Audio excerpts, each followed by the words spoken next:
Hello friends, அப்புறம் தங்கச்சிங்களுக்கும் எல்லாருக்கும் வணக்கம். இன்றைக்கி நம்ம வீடியோவில் என்ன ஸ்பெஷல்னு பார்த்தீங்கன்னா, இந்த தை திருநாளை செலிப்ரேஷன் பண்ணுறதுக்கு இங்கே தையல் படிக்கக்கூடிய ஒரு சில சகோதரிகள் வந்து இங்கே தையல் திருநாளை கொண்டாடுறதுக்கு வந்திருக்கிறாங்க. இது குறிப்பிட்டு பார்த்தீங்கன்னா 1 கோடி டெய்லர்களை உருவாக்குனதுக்கு அப்புறம் தான் என்னோடய வாழ்க்கையில் எந்த ஒரு பண்டிகையும் கொண்டாடுவேன் அப்படிங்கிற ஒரு வைராக்கியத்தில் இருக்கிறேன். இருந்தாலும் இன்றைக்கி இந்த தை திருநாளை கொண்டாடுறதுக்கு காரணம் என்னென்னு கேட்டிங்கன்னா, குறிப்பாக ஒரே ஒரு சகோதரி தான். அவங்களுக்கு பார்த்திங்கன்னா அவங்க ஒரு கேன்சர் பேஷண்ட்டு. அவங்களோட வாழ்க்கையில் நிறையா பிரச்சனைகளை ஃபேஸ் பண்ணிட்டு வந்திருக்கிறாங்க. இருந்தாலும் இந்த தையல் சம்மந்தப்பட்ட விஷயங்களை நம்ம சேனலில் பார்த்து நிறைய விஷயங்கள் பழகி அவங்களோட வாழ்க்கை தரத்தை மேம்படுத்தி தன்னோட குழந்தைகளை படிக்கிறதுக்கு இந்த தொழில் ரொம்ப உதவியாக இருந்துச்சுங்கிறது எனக்கு தெரியப்படுத்தியிருக்காங்க. அதுபோக நான் வந்து இந்த திருநாளை கொண்டாடணும், அதாவது எந்த ஒரு பண்டிகையும் கொண்டாடாமல் இருக்கிறேன் அப்படிங்கிறது அவங்களுக்கு பெரிய மன வருத்தத்தை கொடுத்ததாக சொல்லி ரொம்ப வேதனைப்பட்டு எனக்கு தெரியப்படுத்தியிருந்தாங்க.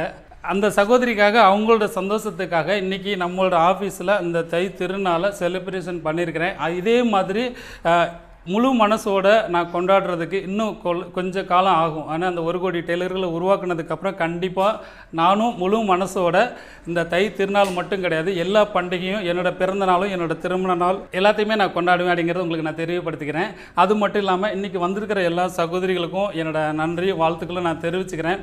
ஏன்னா இன்றைக்கி இந்த தையல் வகுப்பு நடக்கிறது மட்டும் இல்லாமல் இன்றைக்கி இந்த பொங்கல் கொண்டாடினதில் எனக்கு ரொம்ப சந்தோஷம். இதுக்கு முழுக்க உங்களுக்காக கொண்டாடப்பட்டது. அதாவது தை பொங்கல் சொல்கிறத விட என்னோடய தங்கச்சி பொங்கல் அப்படின்னு சொல்கிறதுல நான் ரொம்ப சந்தோஷப்படுறேன். சீக்கிரம் கூடிய விரைவில் முழு மனசோட எல்லா பண்டிகையும் கொண்டாடுவேன். அதுக்கு உங்களோட ஒத்துழைப்பு கண்டிப்பாக தேவை. நீங்கள் எவ்வளோக்கோளோ அந்த தையல் தொழிலை கற்றுக்கிட்டு உங்களோட வாழ்க்கையை மேம்படுத்துகிறீங்களோ அவ்வளோக்கோளோ எனக்கும் சந்தோஷமாக இருக்கும். அந்த 1 கோடி டெய்லர்களை இலக்கு அடைகிறதுக்கு இப்போ எவ்வளோ தூரத்தில் இருக்கேங்கிறது உங்கள் எல்லாருக்கும் நல்லா தெரியும். கிட்டத்தட்ட லட்சக்கணக்கான டெய்லர்களை உருவாக்கியிருந்தாலும் அந்த 1 கோடி டெய்லர்களை இலக்கு அடைஞ்சதுக்கு அப்புறம் தான் என்னோடய வாழ்க்கையில் எந்த ஒரு பண்டிகையும் கொண்டாடுவேன். இப்போ அந்த ஒரு சகோதரிக்காக இந்த ஒரு பண்டிகை கொண்டாடி அவங்களோட சந்தோஷத்தை நான் வெளிப்படுத்திருக்கேன். இன்றைக்கி அவங்களோட உடல்நிலை கொஞ்சம் சீரியஸாக இருக்குது. சீக்கிரம் அவங்க குணமடைகிறதுக்கு இல்லாத கடவுளை வென்றதோடு உண்மையான அன்போடும் உயர்வான நட்போடும் அவங்கள நான் வாழ்த்துறேன். கண்டிப்பாக அவங்க அது மீண்டு வருவாங்க நான் நம்புகிறேன். அதே நம்பிக்கையோடு நீங்களும் அவங்கள வாழ்த்தணும் அப்படின்ட்டு நான் கேட்டுக்கிறேன். அவங்களோட குழந்தைகள் வந்து எந்த ஒரு கஷ்டமும் இல்லாமல் அவங்களோட வாழ்க்கையில் நல்ல முன்னேறி சீரு சிறப்பமாக இருக்கிறதுக்கு நான் கண்டிப்பாக அவங்கள வாழ்த்துவேன். அவங்க எந்த குறையும் இல்லாமல் கண்டிப்பாக இருப்பாங்க. ஏன்னா இந்த தொழிலை கற்றுக்கிட்டு அவங்கள நல்லா படிக்க வச்சுருக்கிறாங்க. இன்னும் நல்லா படித்து முன்னேறுவாங்க அப்படிங்கிற நம்பிக்கை எனக்கும் இருக்குது. அதே மாதிரி உங்களோட வாழ்க்கையில் எவ்வளோ பிரச்சனைகள் கஷ்டங்கள் இருந்தாலும் அதை தாண்டி வரக்கூடிய மனப்பக்குவத்தை ஏற்படுத்திக்கிட்டு உங்களுக்குன்னு சுய தொழில் இல்லைன்னா இந்த தையல் தொழிலை கற்றுக்கிட்டு உங்களோட வாழ்க்கையை மேம்படுத்தணும் அப்படிங்கிறத நான் ரொம்ப வற்புறுத்தி கேட்டுக்கிறேன். ஏன்னா நமக்கும் ஒரு வேலை இல்லை, தன்னோட குழந்தைகளை பார்த்துக்க ஆள் இல்லை, தனக்கு ஆதரவு இல்லை, தன் கணவர் கைவிட்டுட்டு போயிட்டாரு, தன் கணவரை இறந்துட்டார் அப்படின்னு நிறையா பேர் ஒவ்வொருத்தவங்களுக்கும் ஒவ்வொரு பிரச்சனைகள் இருக்கும். அது எல்லாத்தையும் ஃபேஸ் பண்ண பழகிக்கோங்க. வாழ்க்கையில் ஜெயிக்கக்கூடிய காலகட்டம் வந்து நம்ம கையில் தான் இருக்குது. நம்ம எவ்வளோக்கெவ்வளோ முயற்சி பண்ணுறோமோ அந்த அளவுக்கு நம்ம சக்ஸஸ்ஃபுல்லாக ஆகி காமிக்க முடியும். அதுக்கு உங்களுக்கு இந்த தையல் துறை சார்ந்த வரைக்கும் எவ்வளோ சப்போர்ட் பண்ண முடியுமோ அதை நான் கடைசி வரைக்கும் என்னோடய வாழ்நாளில் உங்களுக்கு சப்போர்ட் பண்ணிக்கிட்டே இருப்பேன். நீங்கள் எல்லோரும் வாழ்க்கையில் ஜெயிக்கணும் அப்படிங்கிறது தான் என்னோட ஒரே எண்ணம். சீக்கிரம் உங்களோட வாழ்க்கையில் எல்லா பிரச்சனைகளும் தீர்ந்து ஒரு நல்ல எதிர்காலம் உங்களுக்கு கண்டிப்பாக கிடைக்கும். அந்த சகோதரி மீண்டு வருவாங்கிற ஒரே நம்பிக்கையில் இந்த திருநாளை எனக்கு விருப்பம் இல்லாட்டா கூட இந்த பண்டிகை அவங்களுக்காக இதை செலிப்ரேஷன் பண்ணியிருக்கிறோம். இவங்களும் அதை அவங்களுக்கு வாழ்த்துவாங்கன்னு நான் நம்புகிறேன். நீங்களும் அவங்கள வாழ்த்தணும். இந்த பொங்கல் செலிப்ரேஷனில் நண்பர் வந்திருக்கிறாரு.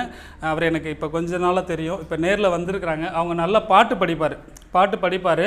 இன்றைக்கி அந்த தங்கச்சிக்காக ஒரே ஒரு பாட்டு படிங்க அப்படின்னு சொல்லிட்டு அவரை ரொம்ப ரிக்வெஸ்ட் பண்ணி கேட்டேன். மணமாலையும் மஞ்சளும் சூடி புது கோலத்தில் நீ வரும் நேரம், மணமாலையும் மஞ்சளும் சூடி புது கோலத்தில் நீ வரும் நேரம். இப்போ நண்பர் பாட்டு படித்தார் இல்லையா, அது உண்மையிலே எனக்கு ரொம்ப சந்தோஷமாக இருந்துச்சு. எனக்கு ரொம்ப பிடிச்ச பாட்டும் கூட. ஒரு அண்ணன் தங்கச்சி பாட்டு எப்போயுமே எனக்கு ரொம்ப பிடிக்கும். அதை தான் நான் ஃபேவரட்டாக எல்லாம் கேட்டுகிட்டு இருப்பேன். எனக்கு படிக்கிறது ரொம்ப பிடிக்கும். இருந்தாலும் அவரோட வாய்ஸில் இன்றைக்கி கேட்டது எனக்கு ரொம்ப சந்தோஷமாக இருந்துச்சு. குறிப்பாக இன்றைக்கி ஒரு சகோதரிக்காக தான் இந்த பொங்கல் விழாவை அதாவது சும்மா செலிப்ரேஷன் பண்ணியிருக்கோன்னு சொல்லியிருக்கிறேன். உங்கள் எல்லாருக்கும் நான் ஆரம்பத்தில் சொன்னேன், அவங்க உடல்நிலை சரியில்லாமல் இருக்கிறாங்க, அவங்க சீக்கிரம் குணமடையணும் அப்படின்னு சொல்லியிருந்தேன். ஏன்னா அவங்க பொண்ணு அந்த இந்த ஃபங்க்ஷன் கொண்டாடும் போது எனக்காக கொண்டாடுங்க அப்படின்னு கேட்டிருந்தாங்க. ஏன்னா அந்த பண்டிகை வரைக்கும் அவங்க இருப்பாங்களா இருக்க மாட்டாங்களாங்கிற ஒரு சந்தேகம் அவங்களுக்கே இருந்துக்கிட்டே இருந்துச்சு. அதை நான் பெருசாக எடுத்துக்கல. நான் அதை அவாய்ட் பண்ணிக்கிட்டே இருந்தேன். அடிக்கடி என்கிட்ட சொன்னாங்க, நான் அது பெருசாக எடுத்துக்கல. இன்னும் நான் அவங்கள நான் நேரில் பார்க்கல.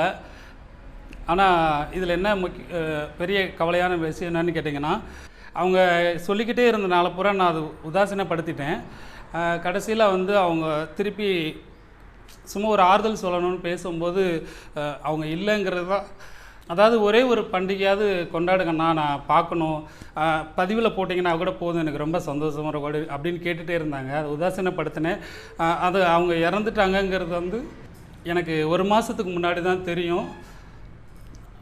இருந்தாலும் அந்த பொங்கல் செலிப்ரேஷன் பண்ணும்போது அவங்க இறந்துட்டாங்கங்கிறத தெரியப்படுத்தக்கூடாது. ஏன்னா அது துக்க நாள் ஆயிரும் அப்படிங்கிறதுக்காக, அவங்க இருக்கும்போது நான் கொண்டாடின மாதிரி இருக்கணுங்கிறதுக்காக அவங்க உடல்நிலை சரியில்லாமல் சீரியஸாக இருக்காங்கன்னு சொன்னேன். அவங்களோட ஆசைக்காக இன்றைக்கி நான் கொண்டாடி முடிச்சிட்டேன். கொண்டாடி முடிக்கலை, அவங்களோட சந்தோஷத்துக்காக அதை அந்த பதிவை நான் போட்டு அந்த பொங்கல் வச்சு என்னோடய ஆஃபீஸ் முன்னாடி இந்த ஒரு நல்ல விஷயத்தை அவங்களுக்காக தான் முழுக்க பண்ணினேன். இப்போ அவங்க இல்லைங்கிற விஷயத்த நான் இப்போ தான் நான் சொல்கிறேன். ஏன்னா ஆரம்பத்தில் சொல்லிவிட்டு அது துக்க விஷயம் ஆயிடக்கூடாது. ஏன்னா அவங்க சொன்ன விஷயம் அந்த மாதிரி. நான் இறந்ததுக்கப்புறம் நீங்கள் கொண்டாடிட்டிங்கன்னா நான் சொன்னதுக்கு அது வேல்யூ இல்லாமல் போயிடும் அப்படின்னு சொன்னாங்க. அது சாதாரணமாக தான் எடுத்தேன். அதனால் இன்றைக்கி அவங்க இருக்கிறதாகவே நினச்சி இந்த பொங்கலை செலிப்ரேஷன் பண்ணி முடிச்சுட்டு அதுக்கப்புறம் உங்களுக்கு நான் தெரியப்படுத்துகிறேன். அவங்களோட ஆத்மா கண்டிப்பாக இன்றைக்கி இந்த செலிப்ரேஷனை நான் கொண்டாடினது அவங்க மனசை ஏற்றுக்கிறோம் அப்படின்னு நான் நம்புகிறேன். உண்மையிலே எனக்கு மனசில் எவ்வளோ பாரமாக இருந்தாலும் அவங்களுக்காக இந்த விஷயத்தை பண்ணதில் நான் ரொம்ப சந்தோஷப்படுறேன். அவங்களுக்காக மட்டும் கிடையாது, இந்த உலகத்தில் எவ்வளோ சகோதரிகள் இருக்காங்களோ அவ்வளோ பேருக்கும் இந்த அண்ணன் இந்த தையல் சம்மந்தப்பட்ட விஷயத்தில் உங்களுக்கு எவ்வளோ உதவி பண்ண முடியுமோ அவ்வளோ உதவி பண்ணுவேன். பிற்காலத்தில் என்னோடய வாழ்வாதாரம் நல்லா மேம்பட்டு வரும் அப்படிங்கிற காலகட்டத்தில் என்னால் எவ்வளோ உதவிகள் செஞ்சு உங்களோட வாழ்வாதாரம் மேம்படுறதுக்கு என்ன செய்ய முடியுமோ அதை கண்டிப்பாக செய்வேங்கிறத தெரியப்படுத்திக்கிறேன். இப்போது நான் பார்த்திங்கன்னா என்னால் முடிஞ்ச தையல் தொழில் உங்களுக்கு சொல்லிக் கொடுத்துட்டு கஷ்டப்படக்கூடிய பெண்கள் மேல் நோக்கி வர்றதுக்கு இந்த உதவியை நான் கடைசி வரைக்கும் என்னோடய வாழ்நாளில் தொடர்ந்து செஞ்சுக்கிட்டே இருப்பேன். அதை நீங்கள் பயன்படுத்திக்கிட்டு உங்களோட வாழ்வாதாரத்தை நல்லா சீரும் சிறப்புமாக அமைச்சிக்கணும்னு சொல்லிட்டு எல்லாரையும் நான் கேட்டுக்கிறேன். எல்லா சகோதரிகளுக்கும் நண்பர்களுக்கும் எல்லா பெரியவங்களுக்கும் என்னோடய வாழ்த்துக்களையும், அவங்களோட குழந்தைகள் நல்லா இருக்கணும்னு வாழ்த்துனவங்க எல்லாருக்கும் நான் நன்றி சொல்ல மாட்டேன். இது உங்களோட கடமையாக நினச்சி அவங்கள வாழ்த்துவீங்கன்னு நான் நம்புகிறேன்.